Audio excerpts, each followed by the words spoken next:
Assalamu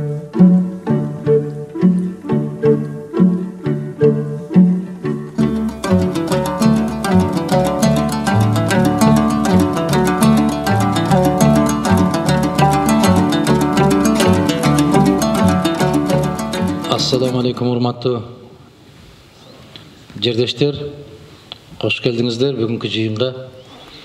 Мен ошол Екатеринбург шаарындагы убактылуу жумуш иштеп,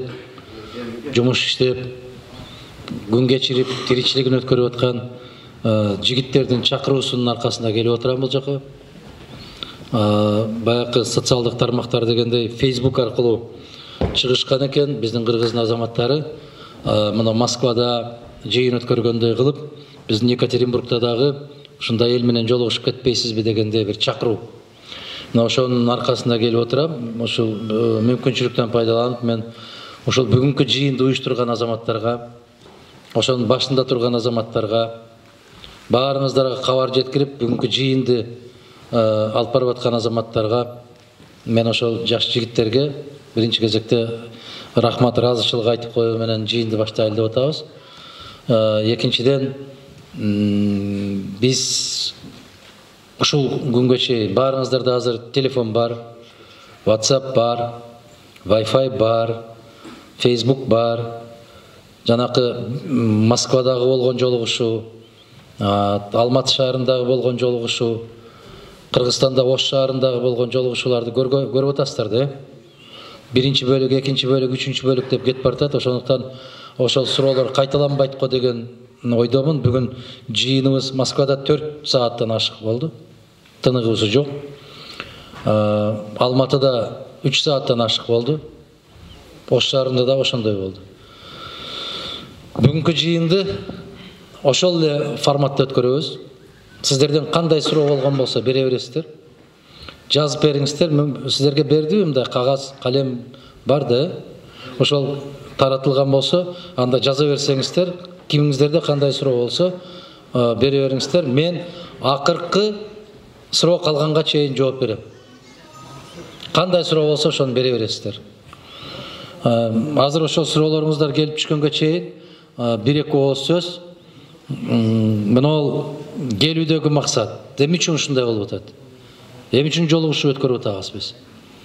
Биринчи кезекте дагы бир жолу айтам, ушул Москва шаары баштаган, ушул сиздерге окшогон жаштар, жигиттер, кыздар, эжелер, агалар биригип, бир кыймыл түзүп, биз менен келип сүйлөшүп кетпейсизби дегенден келип кеткенбиз. Кунцевада өттү, мындай бир чоң маданият сарайы бар экен, ошол жерде өттү. Андан кийин Алматы шаарындагы биздин жердештер дал ошондой жолугушуу уюштурушту. Андан кийин эми сырттан баштап бергенден кийин биз менен да жолугушпайсызбы, эмнеге бизге келбейсиз дегенден Ош шаарында жолугушуу болуп өттү. Эртең Кудай буйрса Новосибирск шаарында өтөт. Андан кийин Кыргызстанга 21-не Баткен областы сурап атат. Андан кийин Жалал-Абад областы. Мына ошондой болуп, ким кайсыл жерде чакыруу болсо, ошол жерге барып атабыз. Биз келгиле, жыйналгыла, жыйын өткөрөлү деген маселе коюп аткан жокпуз. Чакырдыңыздар, келип атабыз. Эмне маселе бар? Кандай суроо бар? Деген сыяктуу мындай бир форматта өтөбүз. Ошондуктан суроолор болсо бере бересиздер. Мен ыраазычылык билдирем. Мына Тюменден келиптир дейт. Дагы башка биздин Екатеринбург шаарында эле эмес, башка жактан келип катышып отурган азаматтарыбыз бар дейт. Мисалы бул эжекебиз Пермь, Челябинскиден келдим дейт. Ушундай ынтымак экенсиздер. Биримдик, улууга улуудай, кичүүгө кичүүдөй мамиле жасайт экенсиздер. Мен ошону көрүп абдан ыраазычылык билдирип атам. Рахмат. Ар дайым ушундай болуп төбөбүз бийиктен көрүнүп жүрө бергенде жараткан өзү насип эткен болсун. Алыс жакта жүрөсүздөр. Ар кандай жумуштар менен жүрөсүздөр. Үйдө ата-эне бар, бала чака бар. Ошолордун алдына жараткан Алла алты саныңыздарды аман, тапканыңыздарга берекесин кошуп, жакшылыктарга буйртуп, кайрадан касиеттүү кыргыз жерине барганды сиздерге насип эткен болсун. Рахмат. Биринчи суроо келиптир. Саламатсызбы Адахан Килсанбаев дейт. Сиз президент болуп калсаңыз, убактылуу өкмөткө кандай чара көрө аласыз дейт. Убактылуу өкмөттүн өзүнүн иши менен болсунчу. Алардан башка кыла турган иштер аябай толтура. Убактылуу өкмөт өзүнө тийиштүү чарасын алат.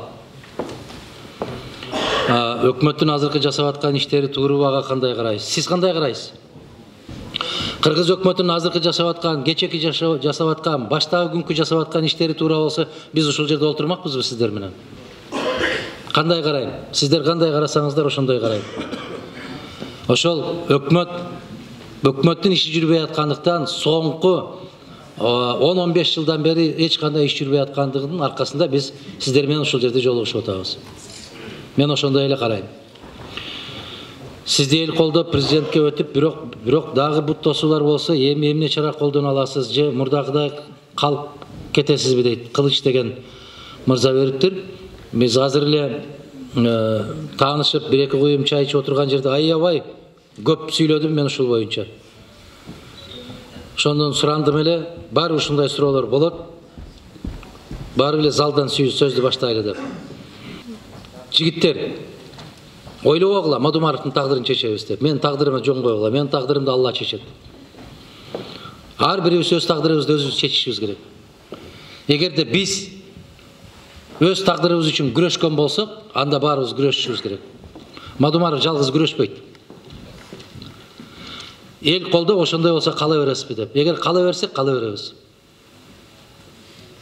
Бүгүнкү күндө жакшы эмес түшүнүк пайда болгондо, мен сиз үчүн чуркаганмын.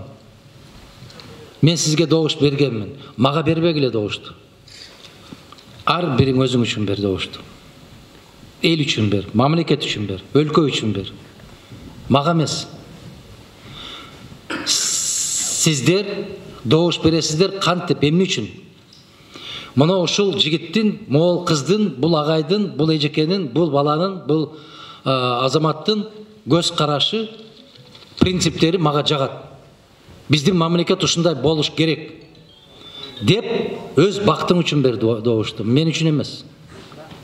Мына суроодон улам ушундай деп жооп беришке туура келет. Ишенип койгула. Ар бирибиз өзүбүздүн бактыбызды өзүбүз таап алабыз. Бирок баарыбыз биригип келип, мамлекеттин тагдыры кандай болот? Биз ушуну ойлонушубуз керек. Кандай дейсиздер? Туурабы, туура эмеспи? Бизде азыр ушундайда доомат болот. Мен сизге чуркаганмын, чуркаба. Мен баланчыга чуркаганмын, чуркаба. Сен өз тагдырыңды өзүң тандап атасың. Кыргызстандын кандай болушун каалайсың? Менин фамилияма добуш бербейсиңиз сиздер. Менин көз карашыма добуш бересиздер. Мен кандай деп айтып келатам? Кыргызстан кандай болуу керек? Кыргызстан күчтүү, президенттик башкаруудагы мамлекет болуу керек деп айтып келатам. Көпчүлүгүңүздөр айтасыздар, түшүнүп түшүнбөй туруп, азыр бир жерде отурганда, могу жерде отурат, бир балам, иним деп койсом болот, балам деп койсом болот. Америка жакшы го дейт. Америка жерге кирсин. Жакшылыгын көрүп атабыз. Бизге парламенттик башкаруу керек, демократия дейт. Парламенттик башкаруу болбойт, Кыргызга жарабайт. Мен 10-чы жыл айтканмын, 11-чи жыл айттым, азыр да айтам. Аны көрүп атасыздар. 120 башкаруучу эмнеге алып келген? Мага караганда тынар көбүрөөк айтып берип атат силерге эмне болуп атканын. Болду, ошол жообум. Биринчиден ишиңизге ийгилик, жана үй бүлөлүк тынчтык каалайм. Екатеринбург шаарына кош келипсиз, кушбак кылсын. Менин суроом төмөндөгүчө. Эгерде президент болуп калсаңыз, кыргыз футболуна мамлекет тарабынан өзгөчө жана жогорку деңгээлде жардам бере аласызбы? Рахмат дейт. Бул кандай деген бул эме? Россия спортко аябай чоң көмөк берип атат, Россиянын президенти баш болуп. Футбол бир нерсе болдубу?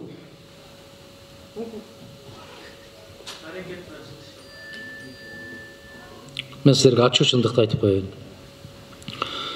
Биз колубуздан келе турган нерсени жасашыбыз керек. Азыр мына олимпиада деп олимпиадага катышабыз дагы дайым 128-чи же 132-чи орунда калып атпайбызбы? Ийгилик болуп калып атат да, бул чоң ийгилик болуп атат. Футбол таланттардын оюну. Талант. Биздин Кыргызда бар ошондой таланттар, бар. Эмнеге чыкпайт? Ошол тийиштүү мына суроолордун бардыгын мага бериңиздер, могул жака жылдыра бериңиздер, баарын жылдырыңыздар. Жыйын бүткөндөн кийин кишилерде ой кетпесин, менин суроомду окубай койду дегендей болуп. Бардыгын алып келип менин алдыма таштагыла могул жерге. Айттым, баарына жооп берем деп. Футбол эмес, биз бардык тармак боюнча көңүл бурушубуз керек. Бардык тармак. Футбол эми баарына сүйкүмдүү, бүтүн дүйнө ойногон футбол. Көрүшүбүз керек, аракет жасашыбыз керек, чыгышыбыз керек. 6 миллион элдин ичинен бир 12 чуркай ала турган азаматты тапсак болсо керек. Кээ бир мамлекеттер 150 миллиондон таппай атат 12 баланы. Биз тапсак болсо, Кудай буйрса, карайбыз. Садыр Жапаров эмнеге камап койду? Менден жакшы билесиңер да, эмнеге камап койгонун. Силердин алдыңарга келип деле сүйлөгөн болсо керек, көз карашын айтса керек, эмне болуп атканын, кандай болуп атканын. Азыр бүгүнкү күндө ошондой азаматтардын бардыгы, сабаттуу жигиттердин баары ошондой болуп тордун аркасына кетип бартат. Сиздин келгениңиз үчүн чоң рахмат, бирок чоң саясатчысыз ошого элдер сизден башка ишене турган саясатчы калбады. Сиз на принцип иштеп берсеңиз, биз да башка элге окшоп жашагыбыз келет дейт. Рахмат, жакшы тилегиңизге рахмат. Мен на принцип иштебейм. Мен иштейм кандай принцип менен? На принцип деген кандай? Жаштардын кээ бир терминдерин аз түшүнбөй калып атам мен. Бизге кандай президент керек өзү негизи Кыргызга? Кыргызга бүгүнкү күндө монол жашоонун рахатын издебей, акыреттин түбөлүктүүлүктүн рахатын издеген бир инсан керек. Оозунда келмеси бар. Алладан корккон, элдин каргышынан корккон, бул дүйнөнүн рахатынан баш тарткан, аркы дүйнөнүн рахатын эңсеген ушундай бир азамат керек. Ошол принциптерге мен дал келемби деп сураган болсоңуздар, Кудай мага акыл эс берсин, акыркы демим чыкканга чейин дал ошол принциптерге таянып жашап өткөм келет. Мен ким болсом ошол болсом да, президент боломбу, болбоймбу ушундай. Рахмат. Чубак Ажынын президенттикке талапкерлигин коюусуна көз карашыңыз кандай дейт? Чубак Ажы өзү айткандай, инсан катары, кыргыз жараны катары укугу бар. Эл менен кандай болуп сүйлөшөт? Ал башка маселе. Эл канчалык деңгээлде колдойт? Ал дагы башка маселе. Эгерде мен дал жанакы айткандай Чубак Ажыга окшогон азаматтар келген болсо, жок дегенде. Мына азыр көпчүлүк айтышат го, экономика, инвестиция, банк, кредит деген эле сөздөрдү айтышат. Мен ал сөздөрдү айтпайм. Канча жолу байкап келесиздер, мен ал сөздөрдү колдонбойм. Эмнеге? Себеп экономика биринчи орунда турбайт. Биринчи орунда адамдык касиети менен ыйманы турат. Эгерде биз ыймандуу мамлекет болсок, экономикабыз өспөй койбойт. Эгерде биз ыймансыз мамлекет болсок, экономикаң дүңгүрөп өскөн жерде дагы бактыңды таппайсың. Менин көз карашым ушундай. Бул жагынан алып караганда Чубак Ажы мыкты суроолорго, талаптарга жооп бере турган керемет инсан. Мен мындай саламдашкан жериңиздерди таштап коюп кете берейин. Камактагы 12 балага карата кандай иш-чара көрүшүн сунуштамакчысыз? Коюп жиберишин сунуштайм мен. Андан башка эмнени сунуштайсыз? Коюп жиберишин. Мен бул сунушумду бул жерде эле айткан жокмун. Фейсбукта ачсаңар, ал жерде кайрылуум турат. Алар эмне кылган кылмыш үчүн камалып атат? Айтышып атпайбы? Бийликти алабыз деди деп. Кайсы бийликти алабыз деп барды? Ак үйгө бардыбы?